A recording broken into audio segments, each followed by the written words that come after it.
자, 반갑습니다. 이번 시간에는 현대소설 구조 소리의 빛 한번 보도록 하겠습니다.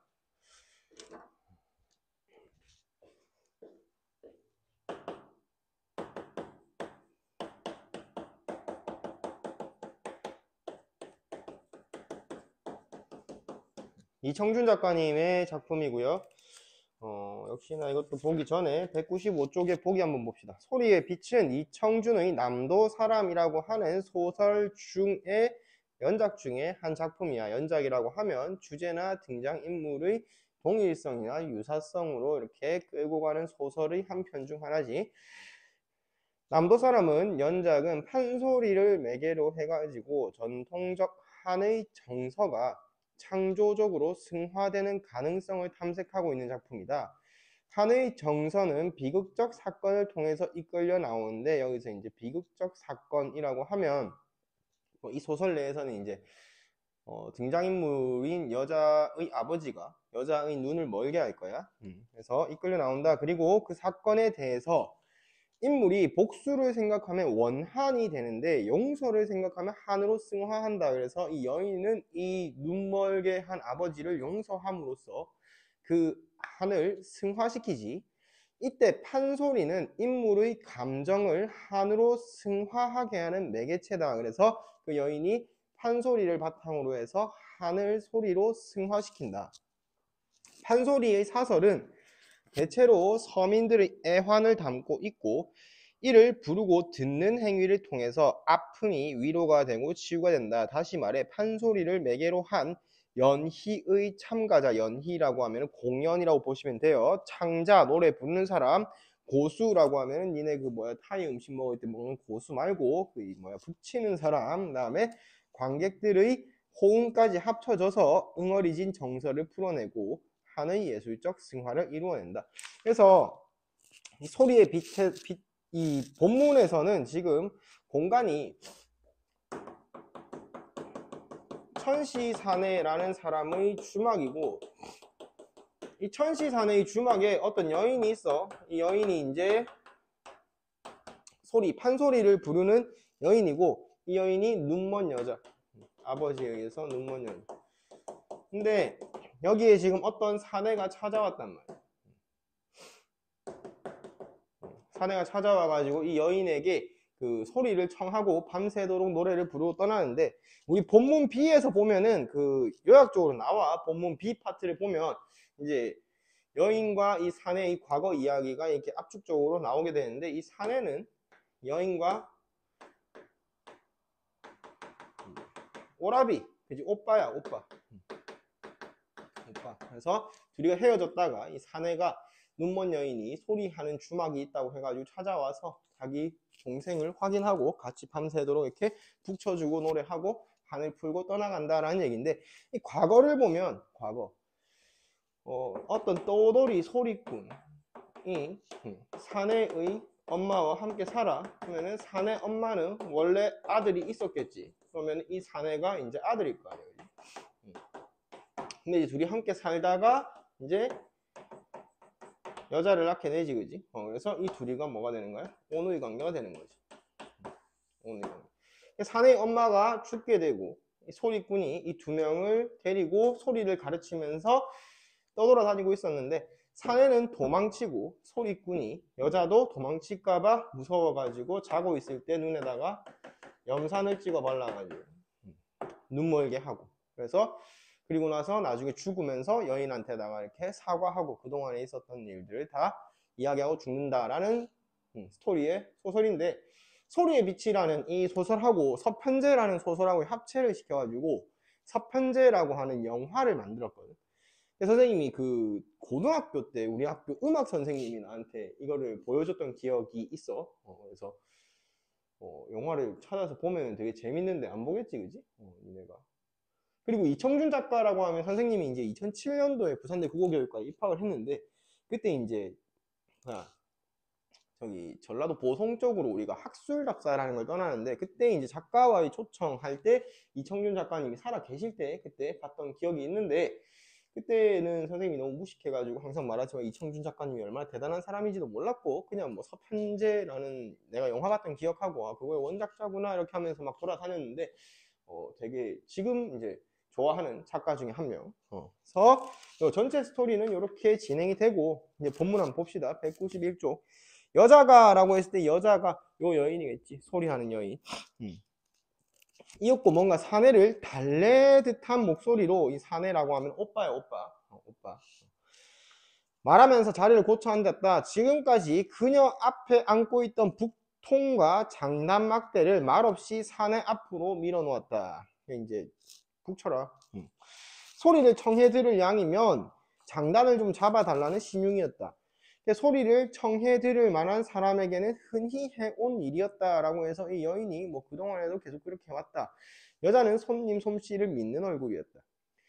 여자의 갑작스러운 주문에 이번엔 오히려 사내 쪽이 뜻밖인 모양이었다. 밀어보낸 북통을 앞에 한 사내의 눈길에는 졸지에 이를 당하고 당황해하는 빛이 역력했다. 하지만 보이지 않는 여자의 눈길, 그래서 여기서 이제 나오지. 여인이 어떻다? 눈을 멀었다. 보이지 않는 여자의 눈길은 거의 일방적으로 손님을 강요해 오고 있는 시기였다. 하도 오래 손을 잡아본 일이 없어서 내가 북을 친 지가 오래되어서 내 장단이 자네 소리에 잘 맞아 될지 모르겠네. 사내도 마침내 여인이 피할 수 없다고 생각한 듯 천천히 자기 앞으로 북통을 끌어당겨 갔다. 그로부터 여자와 술손이라고 하면 여기서 술손은 뭐겠어? 술손님이겠지. 술손님. 이 사내가 술손이고 술손님. 술손은 다시 소리로 꼬박 밤을 지새듯 했다.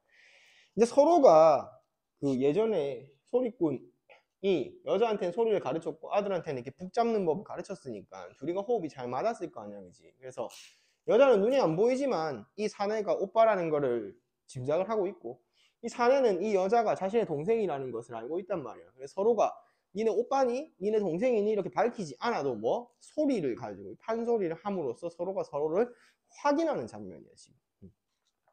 여자는 숨이 짧은 단가에서 이제 숨이 짧은 단가는 목을 풀려고 부르는 짧은 노래에서 본격적인 판소리의 가락으로 손님을 휘어잡아 나갔다. 쑥대머리, 귀신형용, 정막옥방 한 자리에서부터 그래서 쑥대머리, 귀신형용, 정막옥방이 전부 다 노래.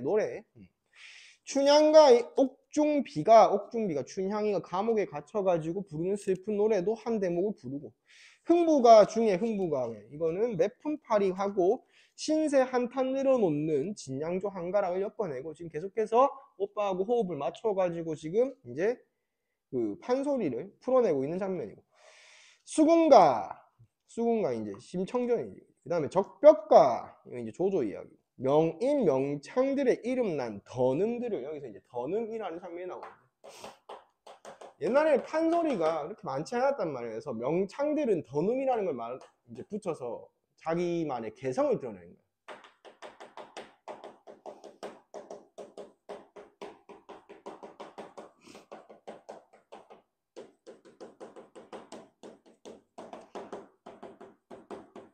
그래서 이런 던음들이 발전하면서 나중에 이제 판소리 소설까지 이어지면은 이게 뭘로 되냐면 장면의 극대화로 남게 된다.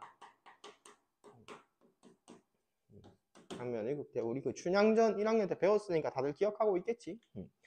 던음들을 두루 불러 돌아간 후에 심청가의 신봉사 황성길 찾아가는 처량한 정경가. 이 심청가 아까 수군가를 내가 심청가라고 했는데 수군가 그 토끼와 거북이 이야기고 토끼와 거북이 이야기.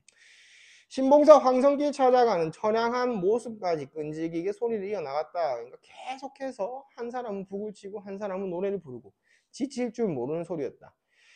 여자의 목청은 남정네들의 컬컬하고 장중한 우조뿐만 아니라 여인네 특유의 맑고 고운 계면조풍도 함께 겸비하고 있어서 이 서술자가 평가를 내리고 있는 장면인데 이 여자의 소리가 어떻다? 매우 우수하다, 뛰어나다라는 뜻이겠지. 바위처럼 우람하고 도저한 기백이 솟아오르는가 하면 때로는 떨어지는 꽃처럼 한스럽기도 하고 가을의 서리발처럼 귀기가 넘쳐났다. 이렇게 여자의 소리가 뛰어났음을 계속해서 평가해주고 있어요. 가파른 절벽을 넘고 나면은 유장한 강물이 산과 바다에 걸쳐 있고 이게 소리의 특징을 이렇게 표현하고 있는 거지. 사나운 폭풍의 한밤이 지나고 나면은 새소리가 무르익는 꽃 벌판 한나절이 펼쳐졌다. 그래서 변화무쌍한 여인의 이 소리에 대해서 서술자가 감탄하는 장면이에요. 그래서 평가해주고 있는 장면이다. 놀라운 것은 그 지칠 줄 모르는 목소리뿐만 아니라 술손의 장단가락 솜씨라고 해서 북치는 솜씨 역시 예사 보통 솜씨가 아니었다. 춘향이의 옥중가 한 대목이 어떠시오? 흥부가 매품팔이 나가는 신세타령 한 대목이 어떠시오? 여인은 소리를 한 대목 시작할 때마다 번번이 손님에게 의향을 묻곤 했다. 그럴 때마다 손님도 그거 좋겠네 그거 좋겠네 즐겁게 화답을 보내면서 여자가 첫 소리를 시작하자마자 곧바로 장단가락을 잡아 나가곤 했다. 느리거나 빠르거나 여인의 소리만 시작되면은 사내는 마치 장단을 밑줄 쳐봐 미리 외우고 있었던 것처럼 솜씨가 익숙했다. 그러니까 이 둘이가 한두 번 같이 솜씨를 맞춰본 게 아니었다라는 것을 지금 표현해 주는 거잖아. 그걸 통해서 뭘 암시하는 거야? 이 둘이가 오누이라는 걸 암시를 해 주는 거지. 그러나 손님이고 여자고 새삼스레 상대편의 솜씨를 놀러가는 빛은 전혀 서로 내색을 하지 않았다. 여인과 손님은 끊임없이 소리를 하고 장단을 몰아나갈 뿐이었다. 그 밑에는 이제 소리의 한 대목을 이렇게 표현해주고 있는 거야. 어이가리 어이가리 황성만리를 어이가리 이게 흥부가의 한 대목인데 오늘은 가다가 어디 가서 자고 내일은 가다가 어디서 자 있고 더듬으며 정향 없이 올라갈지라고 했을 때 정향이라고 하면 정한 방향 없이 올라갈지 때는 삼복 중염이다. 더운 여름이고 별빛은 불꽃 같고 땀은 흘러 비 같은데 라고 해서 이 서민들의 고달픈 삶을 보여주는 한 대목이 이렇게 인용이 되어 있고 여자는 소리를 굴렸다가 깎았다가 멎었다가 풀었다가 하면서 변화무쌍한 조화를 이끌어냈고 역시나 여기서도 여자의 소리가 굉장히 뛰어나다라는 것을 이렇게 서술해주고 있고 손님에 대해서도 때로는 장단을 딛지 않고 교묘하게 사이를 빠져넘나드는가 하면 장단을 건너가는 엇붙임을 빚어내어서 솜씨를 마음껏 즐기게 했다. 마치 소리와 장단이 닿지 않고 상대편을 즐기는 음과 양 간의 희롱과도 같은 것이었고 희롱이라기보다는 몸을 대지 않은 소리와 장단의 기묘하게 틈이 없는 호옹과도 같은 것이었다라고 해서 이 장면에서 이야기하는 것은 이 둘이가 지금 한을 풀어내는 것이고 한을 풀어내는 것과 동시에 둘이가 서로 오누이인데 떨어져 있었던 그 감정들을 풀어내는 장면이라고 보시면 되겠죠. 중략 부분에 보시면 이제 그렇답니다. 간밤에는 제 오라비를 만났더랍니다. 라고 해서 이제 천시사내하고 여인의 대화 장면이에요. 주인사내 이제 주막의 주인인 저기 천시사내를 의미하는 거고 비로소 뭔가 짐작이 간다는 듯이 고개를 한 차례 크게 끄덕이고 나서 질문의 꼬리를 이었다. 하기야 나도 간밤부터 뭔가 심상찮은 느낌이 없지 않았다네. 하지만 자네는 여태까지 한 번도 오라비 이야기를 한 일이 없었는데 그렇다면 그때 그 산소리가 저녁 어스름을 타고 내려와서 콩반 여자에게 아이를 베게 하여 낳은 핏덩이가 바로 자네였더란 말인가? 라고 해서 그렇다면부터 방금 말인가까지 전체 묶어보고 이게 뭐야? 이제 이거는 여인과 저 사내 간의 대화인데 이거를 누가 듣고 있었다? 천시사내가 밖에서 이렇게 듣고 있었다는 거예요. 그리고 지금 들었던 내용을 여인한테 뭐 해보는 거야? 물어보.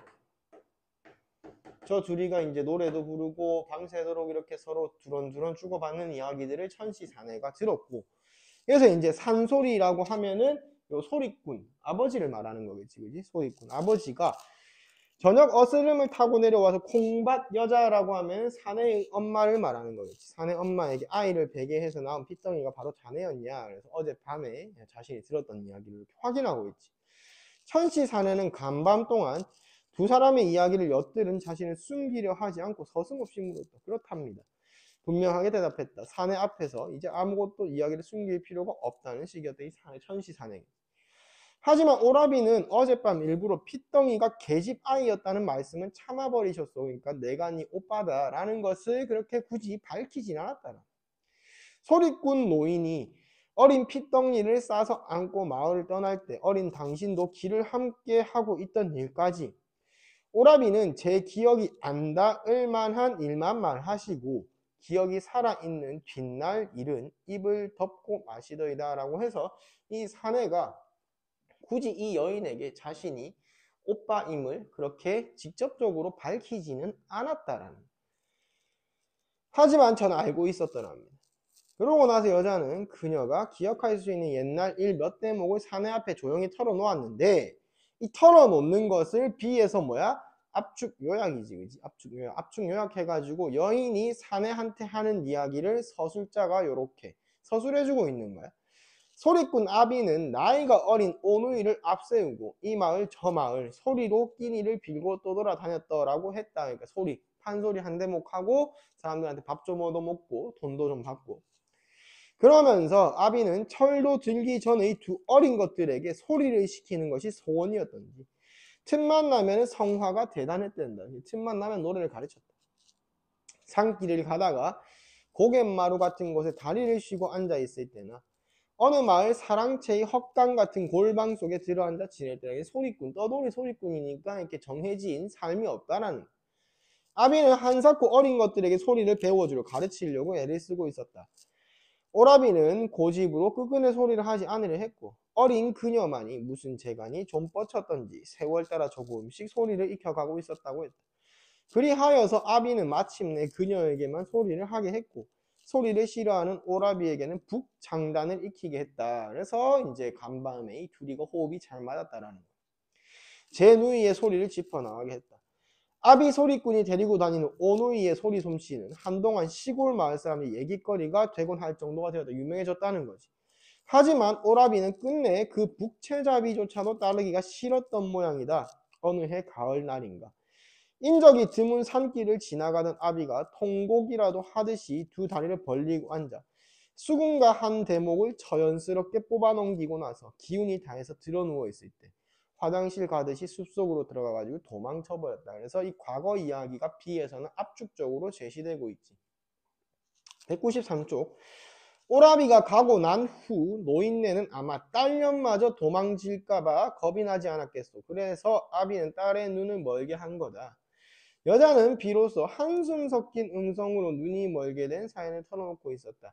여기서 이제 한숨 섞인 음성으로 털어놓고 있는데 아까 전에 4번 보기에서 우리가 확인을 했지. 원한이 아니고 뭐 한으로 승화시키는 거야.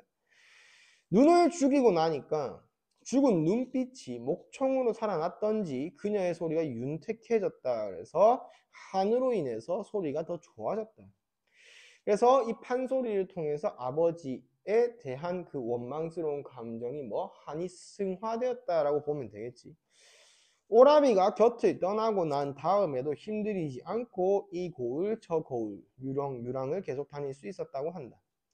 그리고 그럭저럭 환갑길에 들어선 노인이 어느 겨울날 저녁 보성 고을 근처 한 헛간 같은 빈집에서 피를 토하면서 마지막 숨을 거두게 되었을 때 아비는 비로소 그녀가 모르고 있던 몇 가지 비밀, 그녀와 그녀에 달하는 오라비 사이에 어정쩡한 일륜관계, 그러니까 이 딸아이는 핏덩이였으니까 엄마가 죽었을 때는 그 오빠하고 어떤 관계인지는 자세히 몰랐을 거 아니야. 그러니까 일륜관계라고 하면은 네 오빠랑 너는 이제 뭐 아빠가 다르다, 엄마는 같다 이런 얘기겠지, 그지?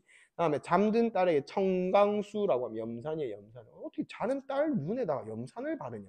염산을 발라가지고 눈을 멀게 한 비정스러운 아비의 억가들을 눈물로 사죄하고 갔다는 것이다 라고 해서 마지막 부분에는 이제 여인이 천시 사내에게 자신의 과거를 들려주는 장면인데 이걸 서술자가 압축해서 이렇게 우리에게 제시해 주면서 끝내고 있다. 현대소설 9는 여기까지 합시다.